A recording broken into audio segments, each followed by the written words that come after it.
기도하옵나이다. 아멘. 오늘 시간에는 이사야 강의 33번째 시간입니다. 여호와의 날이 이르면 이란 제목으로 두 번째 시간을 함께 갖도록 하겠습니다.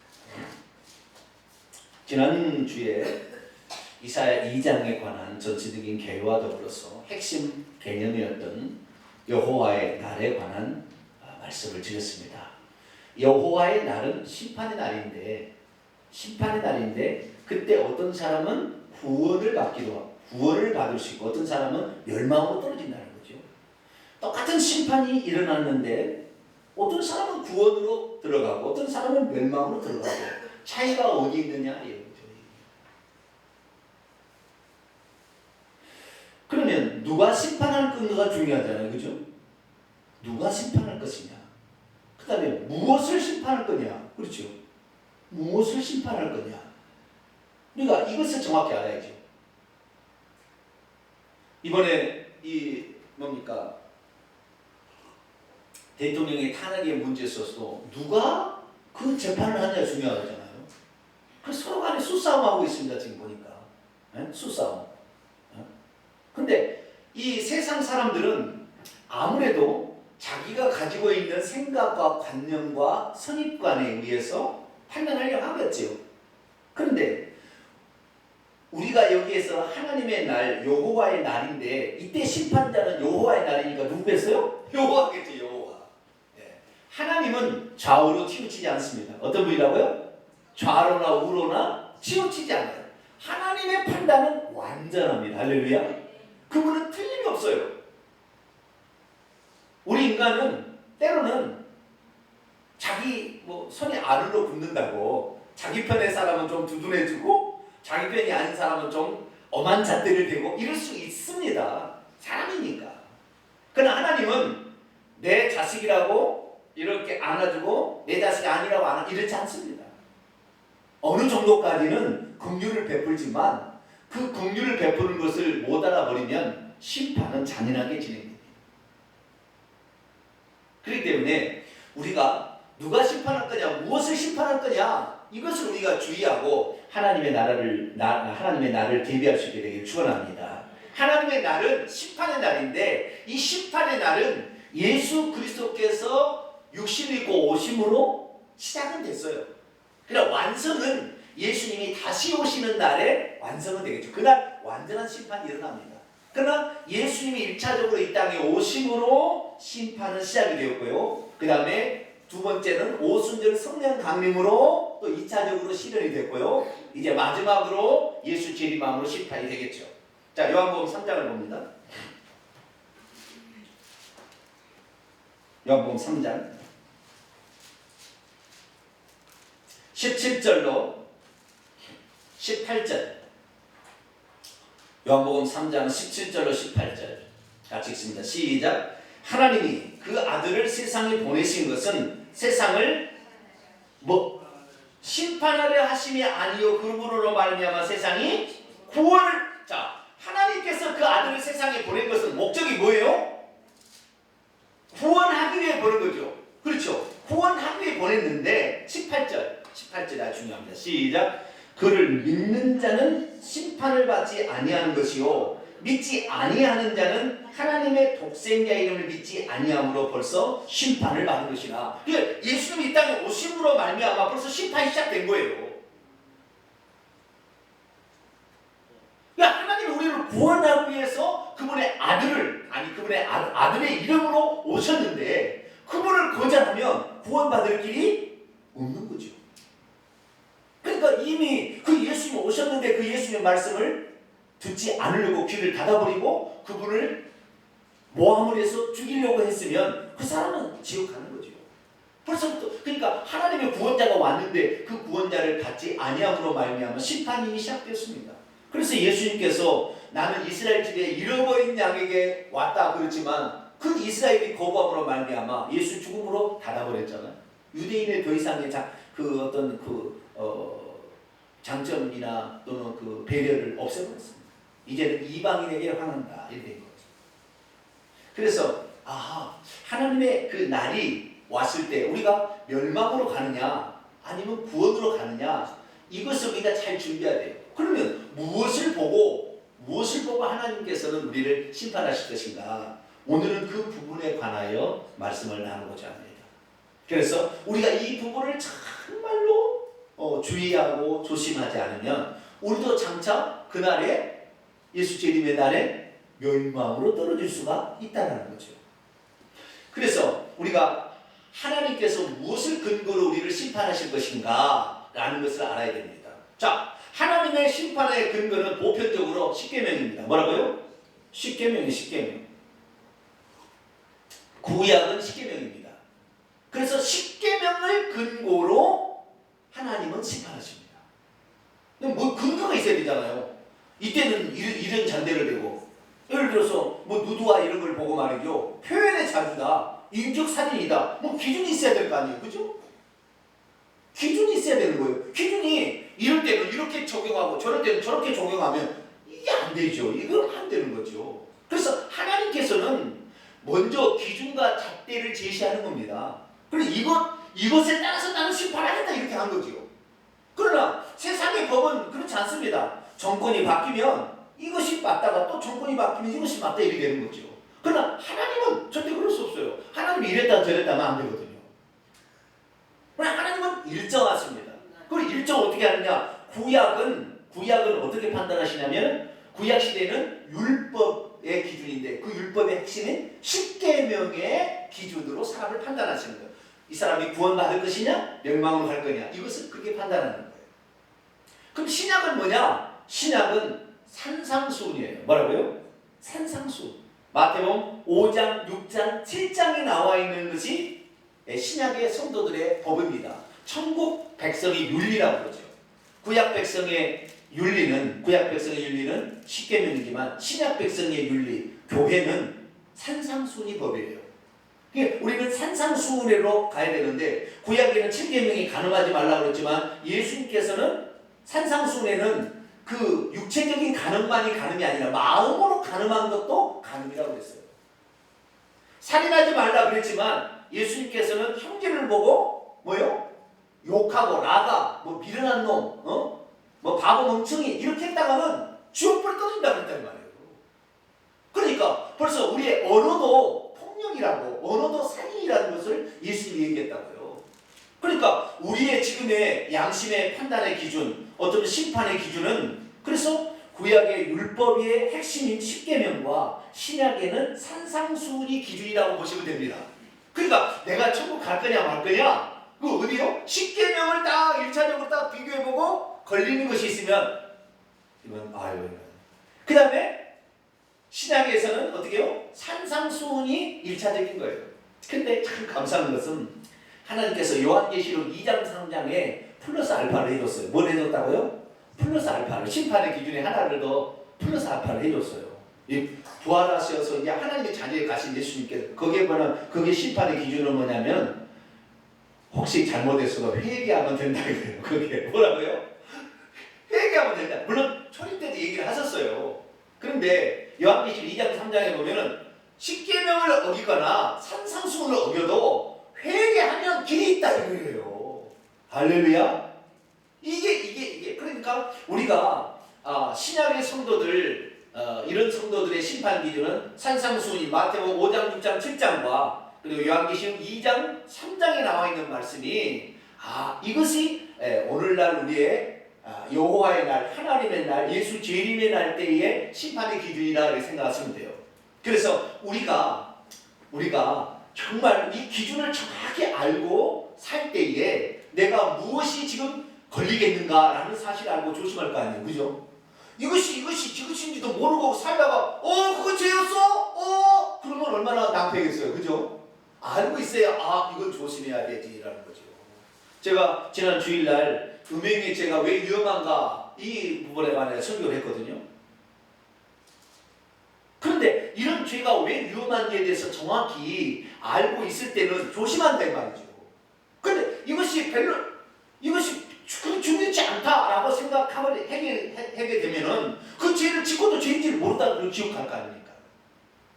그러니까 우리가 하나님의 말씀, 통틀어서는 하나님의 말씀이 기준입니다. 무슨 말씀이 기준이라고요? 하나님의 말씀이 기준이에요. 근데 이 26권에 있는 모든 말씀을 다 찾아볼 수는 없는 일이고, 물론 다 아는 게 좋죠. 다 아는 게 좋지만, 그러나 어떤 것이 기준인가 이런 것을 살펴봤을 때 구약은 10계명이 기준이고 신약에는 산상수훈에다가 플러스 알파 요한기 2장 3장이라도 회개하면 된다라는 사실을 알고, 우리는 우리가 어떤 죄를 짓고 있는지 이런 기준을 잣대로 잘 재보고요, 내가 멸망으로 떨어지지 않고 구원으로 갈 수 있도록 이렇게 준비해 나가는 저와 여러분 되시기 바랍니다. 자, 그러면 오늘 이 사야서의 말씀은 구약 백성에게 주신 말씀인가요? 신약 백성에게 주신 말씀인가요? 당연히 구약 백성에게 주신 말씀이죠. 그러니까 구약 백성이라 한다면 어디 기준을 봐야 돼요? 10계명의 기준을 봐야 되는 것입니다. 10계명 중에서 1계명과 10계명이 있는데 1계명과 10계명에서 가장 중요한 계명이 또 뭔지를 봐야 돼요. 자, 출애굽기 20장을 볼까요? 출애굽기 20장.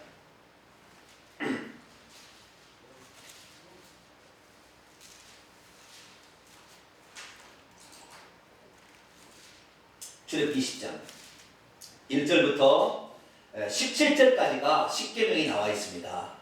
근데 지금이야 이제 그 동그라미가 있죠. 이렇게 절 구분이 있잖아요. 근데 원래는 절 구분이 있을까요? 없을까요? 없었어요.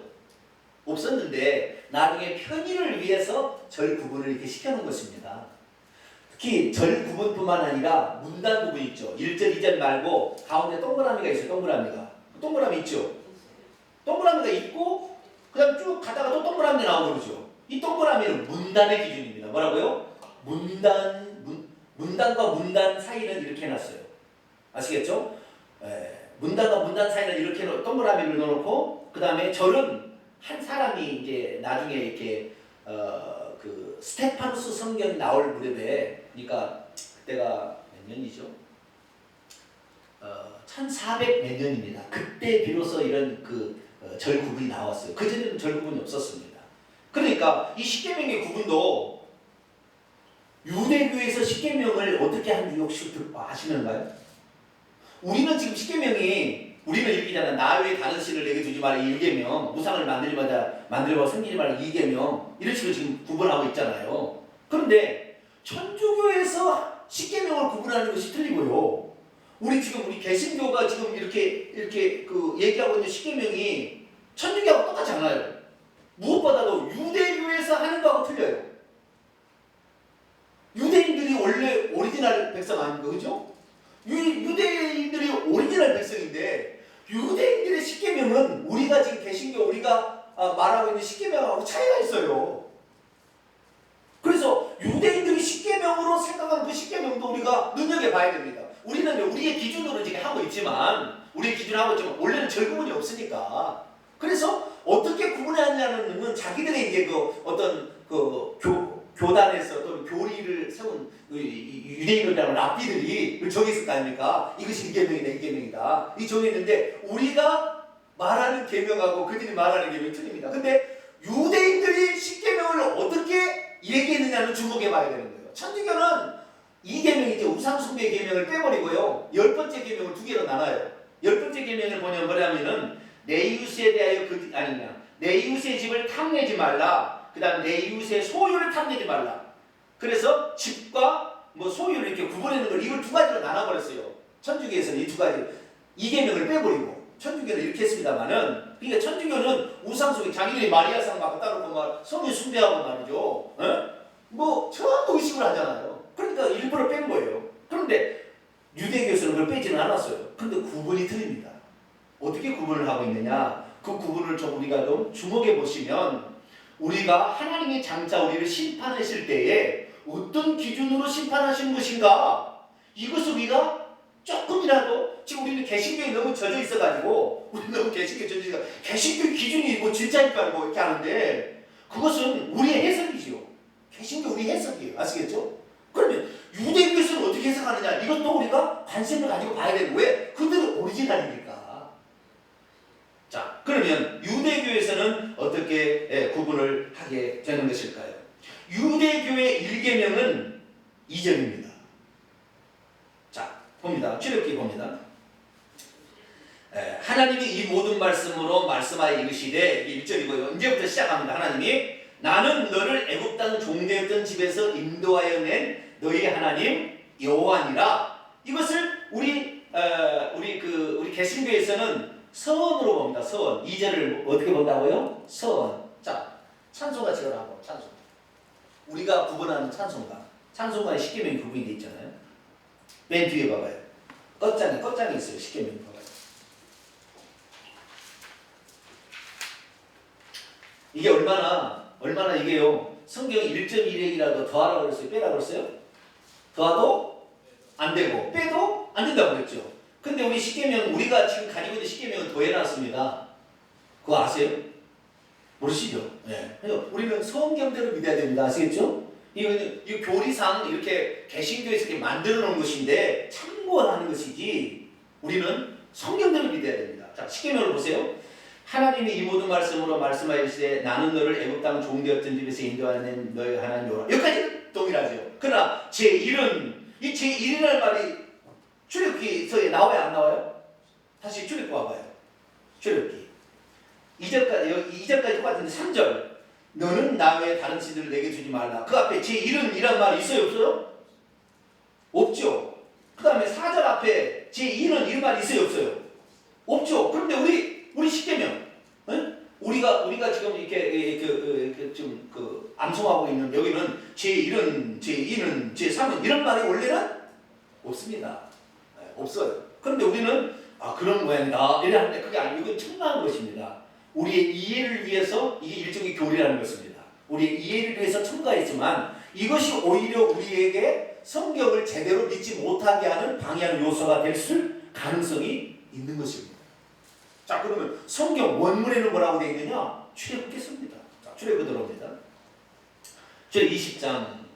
자, 여기에서 2절은 우리 개신교에서는 서원입니다. 2절은 나는 너를 애굽 땅 종되었던 집에서 인도하여 낸 내 하나님 여호와라. 이것은 서언이라고 얘기하는 거. 그리고 제1은 너는 나의 3절이죠. 너는 나의 다른 신들을 내게 주지 말라. 이게 제1계명이에요. 근데 저기 유대교에서는 그게 아니고요. 2절이 1계명입니다. 뭐라고요? 2절이 1계명이에요. 2절이. 네. 그리고 우리가 말하는 1계명과 2계명을 하나로 합쳐놨어요. 유대교는. 그것이 2계명입니다. 그들이 아시겠죠? 내가 좀 복잡하게 설명을 해서 미안합니다. 네. 2절 서언을 1계명이라고 유대교가 합시다. 막 헷갈리니까 유대교에서는 어떻게 하느냐? 서언 2절을 출애굽기 20장 2절을 1계명이라고 했다는 거예요. 그들은. 그 다음에 2계명이 뭐냐? 3절부터 4절, 5절, 6절까지를 2계명이라고 했어요. 이것은 우리 개신교에서 말하는 1계명과 2계명을 유대교에서는 한 개의 계명으로 봤습니다. 이것을 바로 제2계명이라 얘기를 하는 거예요. 아시겠죠? 나머지는 똑같습니다. 그러니까 유대교에서는 왜 그렇게 봤을까? 원래는 구절이 있다고 없다고요? 없으니까 그냥 붙였었어요. 그냥 처음부터 끝까지 붙였었지. 이게 땅을 구분되는 게 아니라 문 닫고 보고 없다 이 말이에요. 아시겠죠? 그냥 쭉 이렇게 나가는 거예요. 근데 나중에 후대 사람들이 문단도 나눠놓고 그 다음에 절도 나눠놓고 이렇게 했을 뿐이에요. 아시겠죠? 자, 그러면 왜 유대교에서는 1계명을 2절이라고 했을까? 우리는 생각해 봐야 돼요. 자, 다시 2절 봅니다. 나는 하나님이 누군지를 선언하는 거잖아요. 2절은. 계명이. 유대교는 그렇게 봤다는 거예요. 우리는 그렇게 안 보지만 나는 누구라 이렇게 했다는 거예요.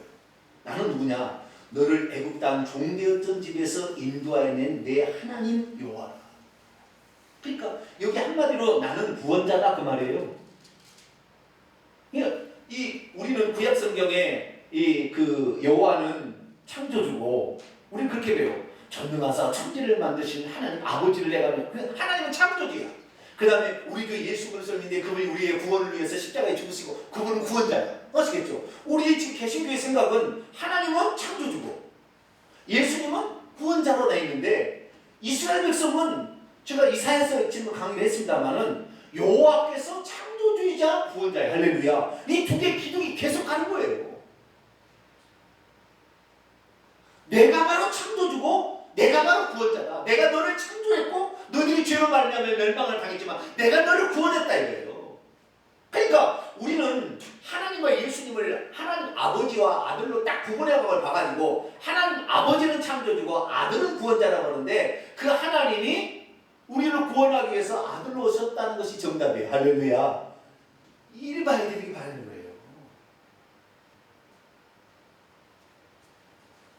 그런데 왜 유대교가 우리 개신교인을 지금도 18번째 항목에 저주문을 써가지고 저주문을 회당에서 지금도 낭독을 합니다. 기도를 합니다. 개신교인들 지옥에 가라고. 유대교는 지금도 기도해요. 왜? 그들은 신을 2개로 믿으니까. 아니 3개로 믿으니까. 하나님 아버지, 아들 예수님, 또 하나 성령님까지 믿으니까 2개 신으로 믿든지 3개 신으로 믿으니까 이건 이단이라는 거예요. 왜 그럴까요? 그들은 하나님 외에 다른 신은 없다고 생각하고 있으니까요. 그리고 이계명을 보세요. 자, 이계명. 이게 그러니까 우리가 생각할 때 이 하나님은 어떤 분이냐? 창조주이고 구원자라는 것이 항상 나온다는 말입니다. 우선 그 부분을 보고요. 우선 출애굽기 20장 2절은 하나님이 어떤 분이다? 구원자이시다. 이제 그런 말이 아시겠죠? 그러나 창조란 말이 나와요. 11절 볼까요? 11절. 20장 11절.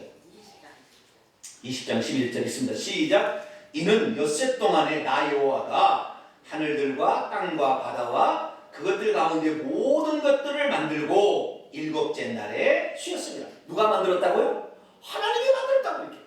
그러니까 하나님은 구원자이면서 창조하신데 나는 11절과 2절이 바뀌었으면 하는 그런 느낌이에요. 왜? 하나님이 창조를 먼저 했고 나중에 구원을 나중에 했는데 그런데 이 지금 출애굽기가 어떻게 주어지는 거예요? 이스라엘 민족을 애굽에서 구출을 내가지고 광야를 데려와서 시내산에 딱 왔을 때 시내산 밑에 이렇게 놔놓고 모세만 불러가지고 이제 내가 너를 인도해서 구원해냈으니까 너는 내가 어떤 존재인지 알고 믿으라.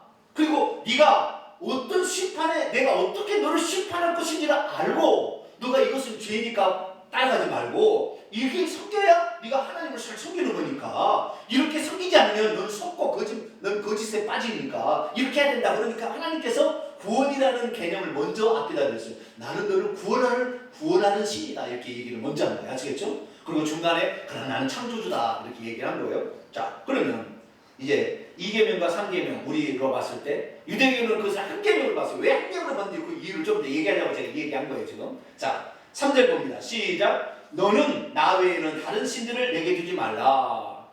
이 너는 나 외에 다른 신을 내게 주지 말라. 나 외에 다른 신이 없다. 그렇게 얘기한 거 아니에요. 그렇죠? 하나님이 나 외에 다른 신이 내게 없다.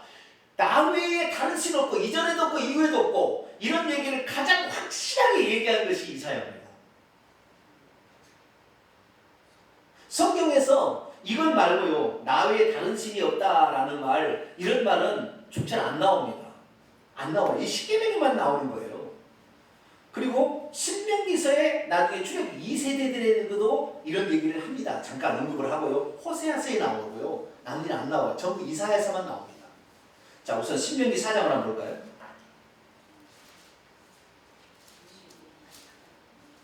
나 외에 다른 신이 없다 이렇게 얘기하는 거예요.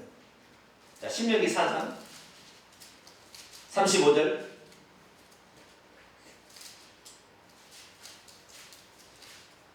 신명기 4장 35절 읽습니다. 시작. 이것을 내게 나타내심은 보여준다는 말입니다. 이것을 내게 보여줌은 여호와는 하나님이시오 그 외에는 다른 신이 없음을 내게 알게 하려 함이라. 그러니 우리가 개신교인들이 예수님과 하나님이라고 그러니까 저것들 미친놈들이라고 그러는 거예요. 저것들이 이단이고 저것들이 우상을 숭배한다고 그러는 거예요. 유대교 입장에서 봤을 때는. 자, 39절 봅니다. 39절로 40절 같이 읽어볼까요? 시작. 그런즉 너는 오늘 위로 하늘에나 아래로 땅에 오직 여호와는 하나님이시요 다른 신이 없는 줄을 알아 명심하고 오늘 내가 내게 명령하는 여호와의 규례와 명령을 지키라. 그리 하면 너와 내 후손이 복을 받아 내 하나님 여호와께서 내게 주신 땅에서 한없이 오래 살리라. 하나님께서 나는 어떤 존재라. 그래 너는 이것을 지키라. 이게 십계명하고 그 모양새가 똑같잖아요. 네? 요약하는 말이죠. 네? 요약하는 말이에요. 나는 어떤 존재라. 그래서 이 이스라엘 민족은 희한하게요. 어떤 명령 뭐 하라 하지 말라라는 이런 명령을 십계명으로 얘기하지 아니하고 하나님이 누구라는 선언을 제2계명으로 딱 넣어놨어요. 얼마나 신기한 거 그죠? 우리는 그 계명이라는 것은 이렇게 명령문이니까 이렇게 하지 말라고 해야 되는데 왜 그랬을까? 그래서 그들은 오직 하나님 위에 여호와 하나님 위에 다른 신이 없다고 그냥 이것이 뼈저리게 그냥 사무치게 아는 거예요.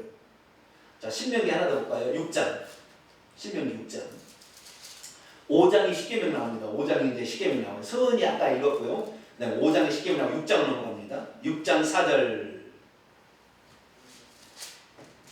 6장 4절부터 봅니다. 6장 4절부터 6절까지만 보겠습니다. 4절, 5절, 6절 있습니다. 시작. 이스라엘아 들으라. 우리 하나님 여호와는 오직 유일한 여호와시니. 여기도 하나님이 누구다라는 것을 선언을 먼저 해줘요. 하나님은 이렇다. 선언을 먼저 해주고 그 다음에 5절, 6절 시작. 너는 마음을 다하고 뜻을 다하고 힘을 다하여 내 하나님 여호와를 사랑하라. 오늘 내가 명하는 이 말씀을 너는 마음에 새기고 부지런히 가르치고 막 강론하고 막 하라는 거예요. 그러니까 위로는 하늘을 사랑하고 네 밑으로는 형제를 사랑하고 부모를 공경하라. 이게 10계명에 1계명부터 4계명인가 5계명부터 6계명을 설명하는 거잖아요. 근데 꼭 그들은 특별한 거예요. 하나님은 이런 분이다. 이렇게 항상 선언하는 것을 아주 중요하게 여겨요.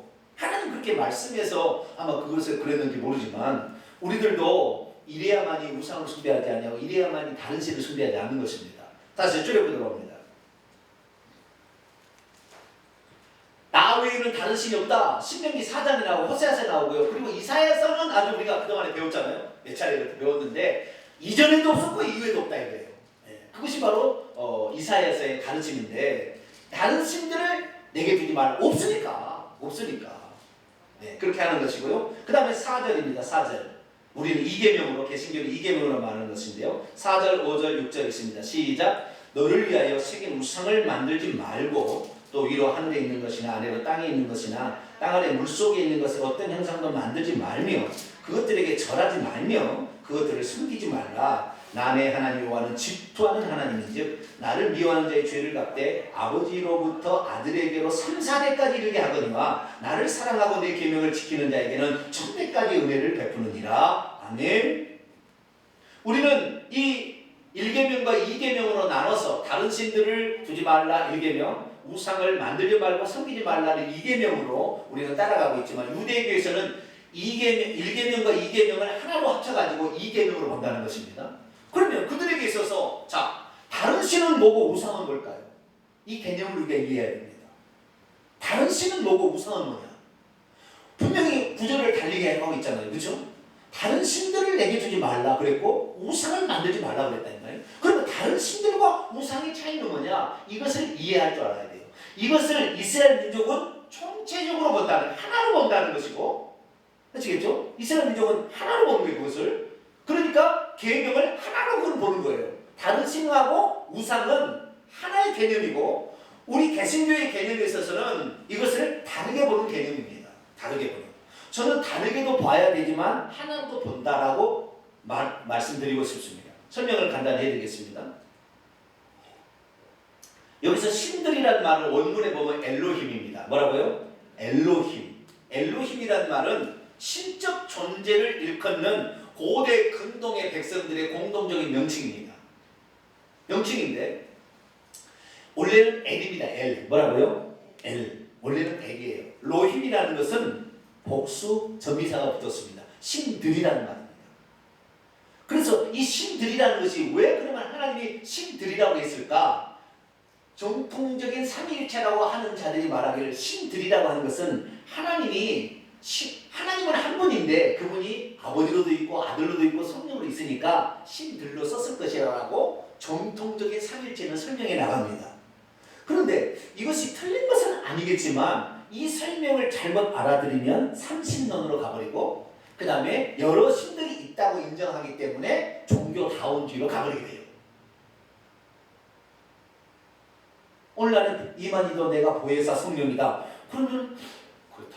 어머니 하나님이 있다. 장길자각이다. 그러니까 아버지 하나님이 있으니까 아들 하나님이 있으니까 어머니 하나님도 있겠지. 이렇게 하는 거고요. 아시겠죠? 그러니까 이 삼위일체론자들이 설명을 열심히 하려고 하기는 했지만 위험성을 가지고 있는 설명이었던 거죠.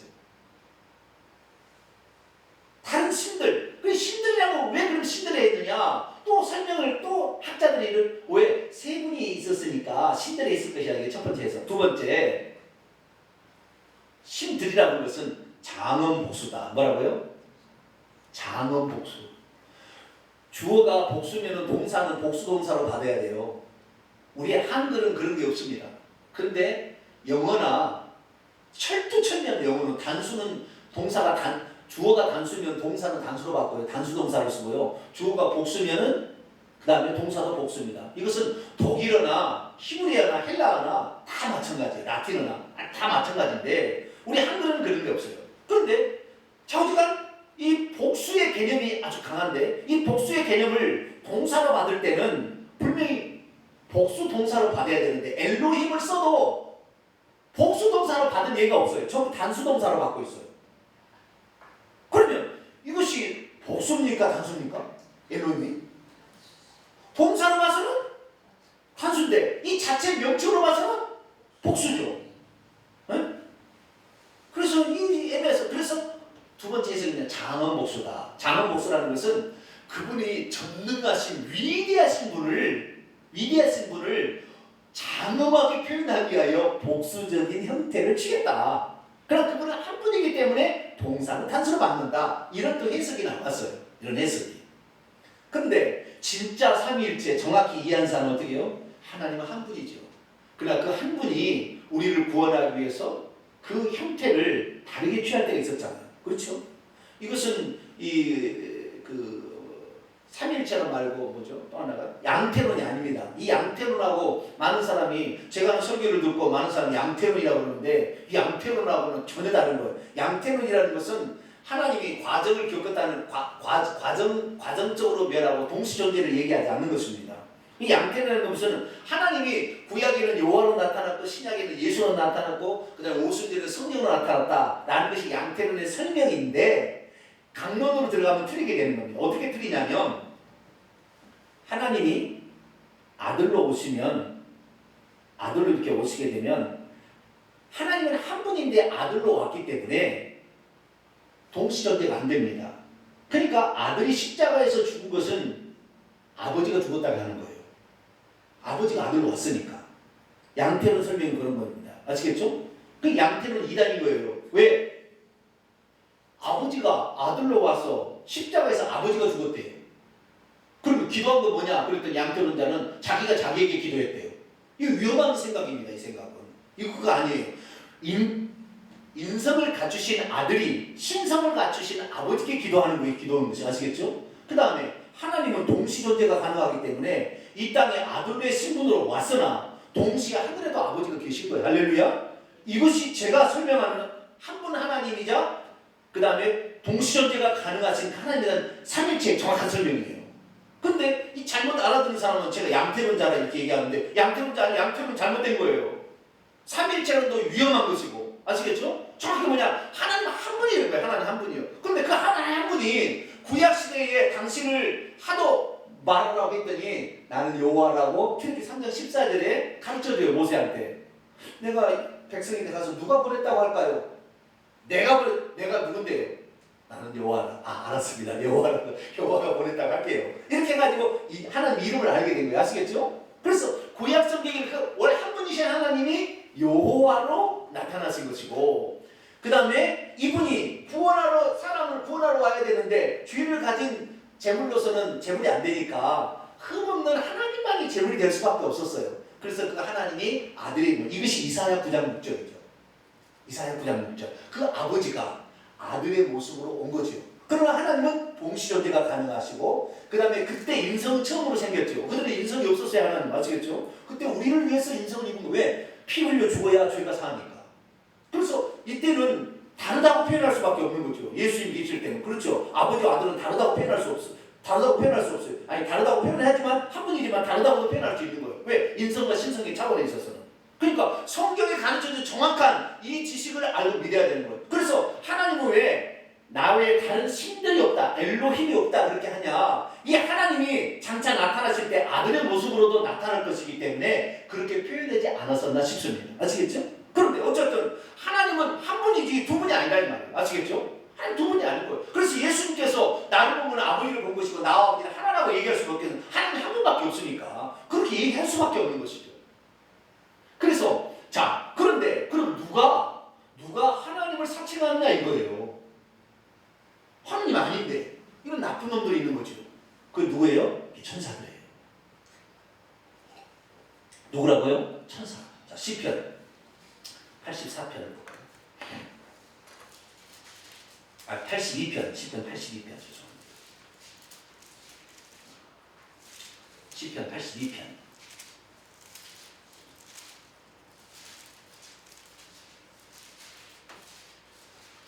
시편 82편 1절을 읽습니다. 하나님을 사칭하는 놈이 있어요.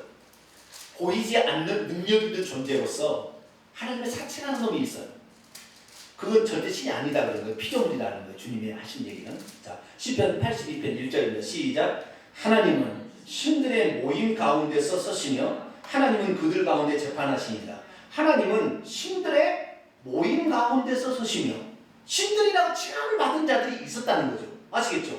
그 6절 보세요. 또 82편 6절 시작. 내가 말하기를 너희는 신들이며 다 지존자의 아들들이라. 구약의 천사들을 하나님의 아들들, 욥기서 보면 하나님의 아들들이라고 표현하잖아요. 네. 그래서 그 천사들을 하나님의 아들들, 신들이라고 표현한 것입니다. 자, 시편 86편 8절 읽습니다. 시편 86편 8절 시작. 주여 신들 중에 엘로힘 중에 주와 같은 자가 없사오며 주의 행하신 같은 일들도 없나이다. 그러니까 주님처럼 창조의 행위를 할 수 있는 전능자는 없다는 거죠. 근데 신들이 있긴 있어요. 아시겠죠? 그러니까 하나님이라고 칭함을 받는 존재가 있었다는 거예요. 지네들이 그렇게 만든 겁니다. 하나님은 그렇게 한 적이 없으나 사람들이 또 그렇게 부른 거예요. 왜? 우리 인간보다는 능력 있는 존재인데 보이지 않으니까. 그 신들이 천사였으니까 그 천사들을 신이라고 칭하는 적이 있었다는 것입니다. 자, 다시 또 시편 89편을 또 볼까요?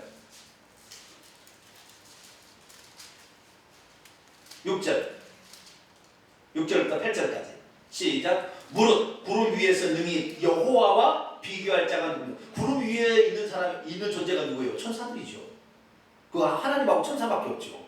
여호와와 비교할 자가 누구며 신들 중에서 여호와와 같은 자가 누구리까? 하나님은 거룩한 자들의 모임 가운데서 매우 두려워할 분이시며 둘러있는 모든 자들, 천사들 중에 더욱 두려워할 경외할 이십니다. 여호와 만군의 하나님이여 주와 같이 능력 있는 자가 누구이며 여호와여 주의 성실하심이 둘을 둘렀나이다. 그러니까 천사를 사칭하는 분도 있었다는 거예요. 이게 뭐예요? 천사들인데 천사 중에서도 타락한 천사들. 타락한 천사의 우두머리가 루시엘, 루시퍼. 그리고 천사들의 3분의 1이 루시퍼를 따라서 공중의 권세 잡은 자가 되어서 귀신들이 됐습니다. 그래서 그 귀신들이 하나님을 사칭하는 것입니다. 그러니까 하나님 말씀하기를 첫 번째 계명에 나 외에 다른 신들을 내게 두지 말라. 둘 수 있으니까 그런 거잖아요. 왜? 그럴 만한 존재가 비슷한 존재가 있으니까 그 속지 마라. 그건 내가 만든 피조물이야. 알았죠? 그 내가 만든 피조물이고 나만 창조주야. 나만. 그들은 구원자가 될 수 없어. 그들은 멸망으로 인도하는 자지. 나만 구원자야. 할렐루야. 그거 알라는 것이 1계명이에요. 우리가 말하는 개신교의 1계명. 나 외에 다른 신들은 없다. 두지 말라. 이거 두려고 하는 마음이 늘 있을 거다. 그 절대 두지 말라. 이런 거예요. 그러면 2계명을 봅시다. 우리가 말하는 2계명은 너를 위하여 새긴 우상을 만들지 말고 절하지 말고 섬기지 말라 그랬죠. 만들지도 말고 절하지도 말고 섬기지도 말라. 자, 그러면 여기 만들지 말라 이거 뭐예요? 하늘에 있는 것이나 4절, 20출애기 23 4절 하늘에 있는 것이나 아래로 땅에 있는 것이나 땅 아래 물속에 있는 것. 하늘에 있는 것은 해와 달과 별들과 새들이겠죠. 땅 위에 있는 것은 짐승들이나 뭐 이런 것들이겠죠. 땅 아래 물속에 물고기겠죠. 이런 형상도 만들지 말며 그들에 절하지 말라. 그래서 사람은 원래 하나님의 형상과 모양대로 지음받았기 때문에 신을 숭배하려는 종교적 본능이 있습니다. 누구만 있어요? 사람만. 종교적 본능이 누구만 있다고요? 사람만. 그러니까 누가 길 가다가 돌 하나 올려놔도 이러고 가는 거예요. 돌 하나 이렇게 쌓아놔도 종교적 본능이 있는 거죠. 어떤 신적 존재에 대한 경외감이 거기에 있고 그 도움을 구하고자 하는 어떤 마음이 있는 것입니다. 그런데 하나님께서는 보이는 형태를 만들어 보면 그 다음은 거기만 있다고 하니까 전 세계 거기만 집중할 거 아니에요. 모든 사람 어떻게 해요? 지옥 가는 것입니다. 하나님 그랬어요. 처음부터 안 보이는 거예요. 어느 장소에나 섬길 수 있도록 영으로 계세요. 할렐루야. 어느 장소에서나 꼭 거기만 가야 되는 게 아니에요. 어느 장소에나 섬길 수 있도록 영으로 계시는데 우상을 만든다는 것은 그 신적 존재를 가시적으로 볼 수 있도록 조형물을 만들 때 우상이 되는 겁니다. 아시겠죠? 이 재료는 금이나 은이나 돌이나 나무나 천이나 이런 거겠죠? 이런 걸로 부어서 만들든지 새겨서 만들든지 깎아서 만들든지 자우자 이것을 보이는 형태로 만들게 되면 우상이라고 그러는 거예요. 아시겠죠? 그러니까 없는 신을 숭배한다는 것은 쉽지 않습니다. 없는 신을 숭배하는 게 쉽지 않아요. 그렇기 때문에 우리나라에서도 없는 신을 숭배하는 게 이상하니까 조상신을 만들었을 때 조상의 위패를 만들고 사진을 갖다 놓습니다. 없는 신을 아무것도 갖다 놓지 않고 제사 드리면 제사 못 드립니다. 뭔가 있어야만이 그것이 있는 것 같고 이렇다 이거죠. 뭔가 있어야만이. 네? 그러니까 그 보이지 않는 능력이 있어 시편 103편 20절 이하를 보면 능력이 있어 여호와의 말씀을 이시며 그 말씀에 소리를 듣는 너희 천군 천사여 여호와를 송축하라. 그 능력이 있다 이 말이에요. 능력이 있어가지고 그 능력으로 사람도 위대하니까 신적 존재로 자기가 추앙을 받고 섬김을 받으래. 왜? 원래 루시엘이 하나님의 자기가 섬김을 받으려고 했던 욕망이 있었기 때문에. 그래서 자기가 신적 존재를 이렇게 하는데 사람들은 보이지 않는 걸 섬기기 어려우니까 조형물을 만들기 시작했다는 거예요. 그래서 그 조형물을 섬기게 되면 그것이 우상이라고 하는 거예요. 그러니까 이 이스라엘 백성에 있어서는 우리로 말하는 1계명과 2계명을 한 계명으로 딱 뭉쳐버리는 건 뭐냐면 그것이래요. 그것이 그거. 아시겠죠? 네? 아무런 효용이 없는 어떤 것을 인간은 숭배하지 않아요. 뭔가 있으니까 숭배하는데 그 있으려면 어때요? 능력 있는 존재가 필요한 거예요. 그래서 여기 멋진 돌이 하나 있는데 이 돌은 아무것도 아니에요. 피조물이 아시겠죠? 근데 여기다 계속 절을 하게 되면 누가 와요? 귀신이 옵니다. 귀신이. 왜? 절을 받아먹기 위해서. 그래서 절을 받아먹기 귀신이 오는데 귀신이 꿈으로 이 절을 하는 사람에게 자주 오면은 알려주는 거죠. 귀신이. 또는 뭔가 좀 능력을 써먹는 거예요. 써주는 거예요. 그러니까 속압을 해요. 이 바위가 신이다. 속압을 해요. 이 두 가지 존재는 하나님은 피조물이고 가치 없는 것이다. 이것이 우상이다. 너희들은 나 위에 내가 창조주인데 내가 구원자인데 나 위에 숭배하면 너는 반드시 망한다. 이것을 가르쳐준 것이 10계명의 1계명과 2계명. 유대교로 받는 제2계명이 그런 계명입니다. 이것이 하나님께서 말한 첫 번째 중요한 일이에요. 그래서 이 하나님께서 사람을 심판하는 기준에 가장 큰 기준은 뭐냐? 가장 큰 기준이 뭐냐면 1계명과 우리 개신교 말고 1계명과 2계명을 어기는 것을 가장 싫어요. 이건 심판에 제외될 수 없어요. 왜? 하나님의 다른 신을 숭배하면 천국에 가면 하나님의 다른 신이 없는데 어떻게 천국에 들어가요?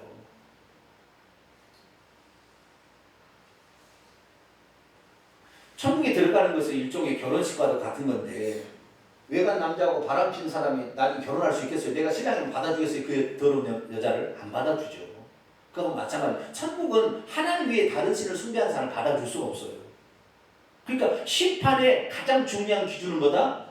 우상 숭배다. 우상 숭배. 그래서 사도행전 15장에 이방인들이 죽게 돌아온 사람은 4가지를 지켜야 되는데 우상의 제물을 먹지 말라. 우상을 숭배할 수 있습니까? 우상 숭배가 가장 중요한 그 위치에 들어가 있는 것입니다. 이제 이사야로 갑니다. 이 얘기하려다가 이렇게 많이 시간이 걸렸습니다. 이제부터 잠깐 살펴봐야 되겠습니다. 이사야 강의가 아니라 완전히 신구약 성경 강의가 되는데 우리가 제대로 알아야 우리가 하니까. 자, 이사야 오늘은 2장 6절부터 하는 날인데 이제 여기를 읽어보게 되면 하나님께서 왜 이렇게 지금 제가 한 얘기를 왜 하셨는가 이해가 싹 돼버려요. 아시겠죠? 자, 2장 6절 봅니다. 주께서 주의 백성 야곱 족속을 버리신 것은 이유가 있다는 거죠. 이유가 있는데 그들에게 동방풍속이 가득. 이거 지난주에 설교했습니다. 동방의 태양, 예? 담무스, 니무롯, 세미라미스 이런 거 있죠. 동방풍속을 그 하늘에 있는 것, 해와 달과 별들을 신으로 숨기는 동방풍속이 가득하며 그들이 블레셋 사람 같이 점을 치고 귀신한테 이렇게 접촉해가지고 어떤 뭔가를 몽사를 얻는 거잖아요. 이게 점을 치는 게 귀신하고 접선하는 거예요. 이방인과 더불어 손을 잡아 언약하였습니다. 이방은 힘이 있으니까 힘 있는 자하고 결탁을 한 것인데 그 땅에는 은금이 가득하고 보화가 무한하며 그 땅에는 마필이 가득하고 병거가 이게 뭐예요? 은금이 가득하다. 보화가 가득하다. 어떤 부요가 쌓였다는 것이고요. 그 땅에는 마필이 가득하고 병거가 전쟁 능력이 탁월하다는 거 아니지 않습니까? 사람은 힘이 없기 때문에 자기보다 능력이 있는 존재를 의지하는 경향이 있어요. 그래 의지할 때 어떻게 해야 하냐? 동방풍속은 하늘에 있는 태양을 숭배하는 것이고요. 그 다음에 점을 치는 것은 귀신을 전하는 거예요. 그 다음에 힘 있는 제국을 의지하는 것이라는 거예요. 왜? 내가 부족하니까. 아시겠죠? 그렇게 한다 이 말이에요. 그런데 하나님께서는 어떻게 하실 거냐? 8절 9절 보세요. 그 땅에 우상도 가득함으로 그들이 자기 손으로 짓고 자기 손가락으로 만든 것을 경배하며, 자, 우상의 개념이 뭐죠? 자기 손으로 짓고 자기 손가락으로 만든 조형물을 우상이라 그러는데, 그렇게 하며 천한 자도 절하고 귀한 자도 굴복하고. 우리나라에 점치러 다니고 명당자리 알아보는 사람이 고위 관직의 CEO들과 고위 관직의 국회의원들이 전부 이게 명당자리 조상 묘를 좋은 데다 쓰고요. 그 다음에 점을 칩니다. 내년에 대통령은 누가 될 것인가 줄을 서야 되는데 정보를 알아가지고, 그래서 신령하다는 수백만 원 수천만 원 돼가지고 점을 칩니다. 그래가지고 그 사람 따라가는 거예요. 그렇게 하는데 이 이사야가 뭐라 해요? 그런 자들을 용서하지 마옵소서. 왜요? 피조물을 하나님으로 숭배하잖아. 지금 사람까지 힘 있는 제국, 마필과 병거가 가득한 제국의 왕들까지도 숭배하려고 하잖아. 그죠? 우리가 의지하고 따라갈 것은 하늘에 떠있는 피조물이 아니에요. 세상의 군왕들이 아닙니다. 우리는 우리를 지옥에 멸할 수 있고 천국에 데려갈 수 있는 전능하신 하나님, 한 분 하나님, 할렐루야. 그분만을 의지하라. 나중에 어떻게 하나님 심판하시냐면 그 10절부터 나옵니다. 너희는 바위 틈에 들어가며 진토에 숨어 여호와의 위엄과 그의 광대하심의 영광을, 하나님 나중에 심판하시면 도망을 쳐야 되는데 어디로 도망을 쳐요? 바위 틈에도 들어가고 막 흙 속에 불 속에도 막 들어가는 거예요. 그날에 눈이 높은 자는 낮아지며 교만한 자는 굴복되고, 그때 권력 있는 것이 뭐가 있습니까? 만약에 하나님께서 하늘에서 막 별이 막 쏟아지게 하고 지진이 일어나고 막 흔들리면은 어디로 갈 데가 어디가 있어요? 지난번에 경주에서 그냥 갑자기 지진이 나니까 유리창이 빼지니까 어떤 중학생이 고등학생이 그 영상 많이 봤죠? 어디로 피할 줄을 몰라. 어디로 가야 될 줄 몰라. 네? 그러니까 부자고 가난한 자고, 이 일본에 지진 한번 터지면 부자고 가난한 자고 어디로 피해야 될지 모르는 거예요. 이게 이렇게 된다. 이런 꼴이 난다는 거죠. 아시겠죠? 예. 그렇지만 여호와께서 홀로 높임을 받으실 것이다. 할렐루야. 그런 날이 온다는 거예요. 그런 날이. 12절. 대전 만군의 여호와의 날이 모든 교만한 자와 거만한 자와 자고한 자에게 임하리니 그들이 그때는 살려달라고 낮아지게 될 거라는 거예요. 또 이제 비유를 들어 하는 말입니다. 13절에서 16절은 레바논의 높고 높은 백향목. 여러분 백향목 봐보세요. 일자로요 좌우로 치우치도 않아요. 반드시 쭉 100m 이상 막 올라가요. 통이 이렇게 해가지고 이렇게 올라갑니다. 예. 그냥 쫙 이 백향목입니다. 이게 백향목이. 야 멋있다. 이 위험 나무 중에 최고로구나. 이게 백향목입니다. 네. 그래서 이렇게 최고라 치는 백향목. 그 다음에 바산의 모든 상수리 나무. 1년 내내 푸르르기 때문에 죽지 않는 영원한 생명이 있는 것 같은 상수리 나무. 그 다음에 높은 산과 모든 솟아오른 작은 언덕. 거기에서 우상 숭배합니다. 거기서 우상 숭배하는 자리예요. 그러니까 이 나무는 이 세상에서 최고로 영광을 받기에 합당하고, 그 다음에 그 생명력이 가득하다고 하지만 하나님 그걸 때려버릴 것이고, 14절 높은 산과 모든 솟아오른 작은 언덕, 우상 숭배하는 자리입니다. 여기 가서 다 산당을 만들어 놓고 이를 하나님 때려버릴 거라는 것이고요. 15절 모든 높은 망대와 모든 견고한 성벽, 적군을 보호하기 위해서 망대를 세워놓고 성벽을 세워놔다 하나님이 때려버리기 죽임을 하루아침에 끝난다는 거예요. 그 다음에 16절 다시시의 모든 배와 모든 아름다운 조각물이 말이 이건 뭐예요? 다시시의 모든 배 무역을 통하여 엄청 부를 추구하고 조각물을 막 자기 집에다가 한번 멋진 것을 갖다 놔도 하나님이 지진을 한번 때려버리면 음의 기주가 이게 된다는 거예요. 아시겠죠? 네, 그러게. 그날에 자고한 자는 굴복되며 교만한 자는 낮아지고 여호와께서 홀로 높임을 받으실 것이요. 18절 읽습니다. 시작. 우상들은 온전히 없어질 것이며 할렐루야. 주님이 재림하시는 날 그런 거예요. 우상을 숭배하는 날 그날 자기 입술을 깨물고 내가 왜 우상을 무지했나 그렇게 된다. 그때는 어떻게 19절 보세요. 사람들이 암혈이라는 것은 바이로판 동굴이고요. 토굴이라는 것은 흙으로 만든 동굴입니다. 들어가서 여호와께서 땅을 진동시키려고 일어나실 때 그 위엄과 광대하심의 영광을 그렇게 피해보려고 노력을 하지만 그 참혹한 지경을 헤아릴 수 없다는 것입니다. 20절 사람이 자기를 위하여 경배하려고 만들었던 은우상과 금우상을 그날에 두더지가 바뀐 아무 쓸모없다는 그것이 자기를 구해줄 줄 알고 계속 은으로 만들고 금으로 만드는 우상을 만들어 섬겼는데 주님이 심판하시는 날에는 아무런 소용없더라는 거예요. 그래서 우리나라 말로는 개 돼지한테 줘버리는 말이 그날의 말 아시겠죠? 큰 던져버리고 21절 암혈과 험악한 바위 틈에 들어가서 여호와께서 땅을 진동시키려 일어나실 때 그 위엄과 그의 광대의 영광을 피하려 그럼 피해보려고 하지만 아무 소용이 없다. 결국에 6절부터 21절까지는 뭐예요?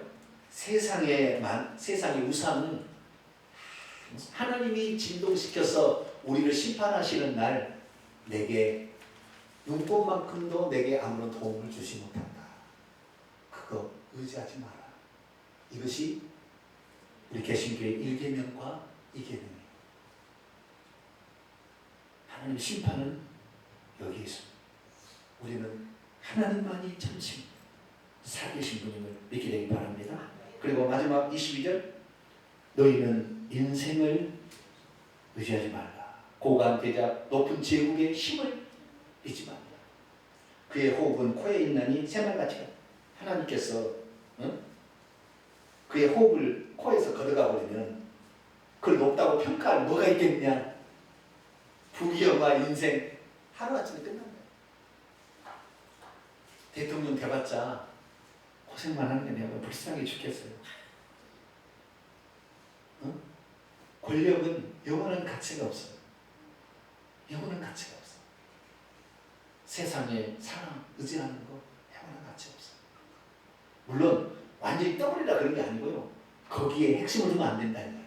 거기에 초점을 두면 우리는 온 우주 만물을 창조하시고 우리를 구원하실 수 있는 하나님만 믿고 할렐루야. 자, 결론입니다. 마태복음 10장. 마태복음 10장.